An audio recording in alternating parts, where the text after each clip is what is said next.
ఒక కోర్టు ఆర్డర్కి భయపడేది లేదు. అసలు సొసైటీ ఏమనుకుంటుందని భయపడేది లేదు. ఇక్కడ ఈ ఒక్క ఇల్లే మీకు అడ్డు కనబడిందా? పక్కన ఇల్లేం లేవా?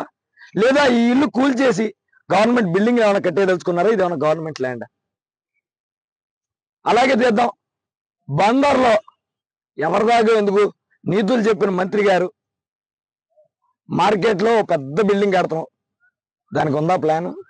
మరి ఎట్ట కడతాం? బందరకోటలో భారీగా ఇల్లు కడతాం. మనం ఉండే తక్కువ మంది అయినా చాలా మంది సరిపోవడానికి నీ అంచరగణం అంతా కూడా ఇంట్లో పడుకునే విధంగా పెద్ద ఇల్లు కడుతున్నావు కదా, దానికి ఉందా ప్లాన్? అలాగే వనజా మెస్ ఎదురుగా మనం ఒక 3 షాపులు వేస్తాం, దానికి ఉందా ప్లాన్? ఎక్కడెక్కడ ఎంతెంత ముట్టింది ప్లాన్ లేని బిల్డింగ్లకి లెక్క చెప్పమంటారా? దాంట్లో డబ్బులు తీసుకోవడం వాస్తవం కదా. అలాగే ఈ బిల్డింగ్ కొట్టకపోతే నిద్ర పట్టదన మంచి అన్నాడు ఇన్ఛార్జ్ గారు. ఆయన ఇల్లు పార్క్ స్థలంలో కదా కట్టింది.